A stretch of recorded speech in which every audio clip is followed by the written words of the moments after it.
नमस्कार, मैं ओमकार पांडे और स्वागत है आपका न्यूज 18 राजस्थान के डिजिटल प्लेटफॉर्म पे। चंद्रनाथ रथ हत्याकांड में एसटीएफ ने बहुत बड़ी कार्रवाई की है। इस वक्त की सबसे बड़ी खबर आ रही है कि शुवेंदु अधिकारी के पीए हत्याकांड मामले में एसटीएफ ने बिहार के बक्सर से एक और यूपी से 2 आरोपियों को गिरफ्तार किया है। आपको बता दें कि शुवेंदु के निजी सहायक चंद्रनाथ रथ की 6 मई की रात को हुई निर्मम हत्या कर दी गई थी, जिसके बाद एसटीएफ का गठन कर मामले की तेजी से तफ्तीश शुरू हो गई थी।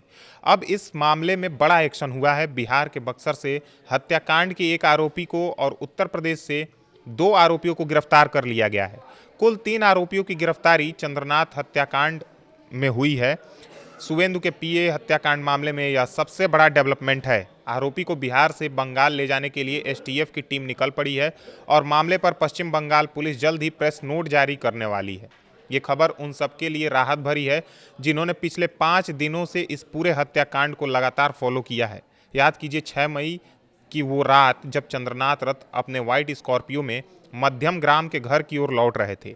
महज 200 मीटर दूर जेसोर रोड पर उनकी गाड़ी को फेक नंबर प्लेट वाली सेंट्रो ने रोका और मोटरसाइकिल सवार हमलावरों ने पॉइंट ब्लैंक रेंज से फायरिंग कर दी। पूरी घटना 60 सेकंड से भी कम समय में खत्म हो गई। चंद्रनाथ को छाती, पेट और सिर में गोली लगी।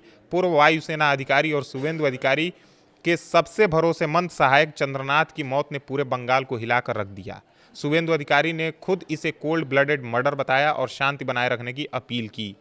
टीएमसी के निलंबित प्रवक्ता रिजू दत्ता ने भी कहा था कि शुवेंदु की संयम की वजह से हजारों टीएमसी कार्यकर्ताओं की जान बच गई। अब 5 दिन बाद जांच एजेंसियों ने पहला बड़ा ब्रेक थ्रू दिया है। पश्चिम बंगाल पुलिस की स्पेशल टास्क फोर्स ने बिहार के बक्सर जिले से एक मुख्य आरोपी को गिरफ्तार किया है। उसी के साथ उत्तर प्रदेश से 2 और लोगों को भी हिरासत में ले लिया गया है। पुलिस सूत्रों के मुताबिक ये तीनों आरोपी हत्याकांड की साजिश में सीधे तौर पर शामिल थे। एसटीएफ की टीम अभी बक्सर से आरोपी को बंगाल की ओर लेकर निकल पड़ी है। रास्ते में सुरक्षा के पुख्ता इंतजाम किए गए हैं क्योंकि ये संवेदनशील मामला है। पश्चिम बंगाल पुलिस आज या कल इस पूरे ऑपरेशन पर एक आधिकारिक प्रेस नोट जारी करने वाली है, जिसमें गिरफ्तारियों के बारे में विस्तार से जानकारी दी जाएगी।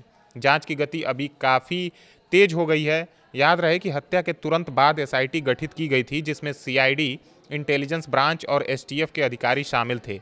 पहले 3 लोकल हिस्ट्री शीटरों को हिरासत में लिया गया था, लेकिन अब असली शूटर और साजिशकर्ताओं तक बात पहुंच गई है और उन तक पुलिस की पहुंच भी बन गई है। पुलिस का मानना है कि ये कॉन्ट्रैक्ट किलिंग थी, जिसमें बाहर से पेशेवर हमलावर तुरंत बुलाए गए थे। सेंट्रो कार, फर्जी नंबर प्लेट, मोटरसाइकिल और यूपीआई ट्रांजैक्शन के जरिए पूरे नेटवर्क को ट्रेस किया गया। बक्सर और यूपी के बदायूं संभल इलाके से मिले मोबाइल लोकेशन और सीडीआर डेटा ने पुलिस को बड़ी लीड दी। चंद्रनाथ रथ की हत्या को लेकर राजनीतिक गलियारों में भी तीखी बहस चल रही है। शुवेंदु अधिकारी लगातार डीजीपी से अपडेट ले रहे हैं। उन्होंने कहा है कि न्याय मिलना चाहिए और दोषी किसी भी सूरत में बच नहीं सकते। टीएमसी की तरफ से भी इस गिरफ्तारी का स्वागत किया गया है, लेकिन उन्होंने फिर से सीबीआई जांच की मांग दोहराई है। बंगाल में पुश पोल हिंसा के बीच यह बड़ी गिरफ्तारी है। लोग उम्मीद कर रहे हैं कि अब बाकी बचे आरोपियों को भी जल्द गिरफ्तार कर लिया जाएगा। ये गिरफ्तारियां सिर्फ शुरुआत हैं। एसटीएफ की टीम जब आरोपी को कोलकाता लाएगी तो पूछताछ में और बड़े खुलासे हो सकते हैं। क्या ये हत्या सिर्फ व्यक्तिगत बदला थी या इससे बड़ी कोई साजिश जुड़ी हुई है? क्या कोई बड़ा नेता या संगठन इसके पीछे है? पुलिस अब इन सवालों के जवाब ढूंढ रही है।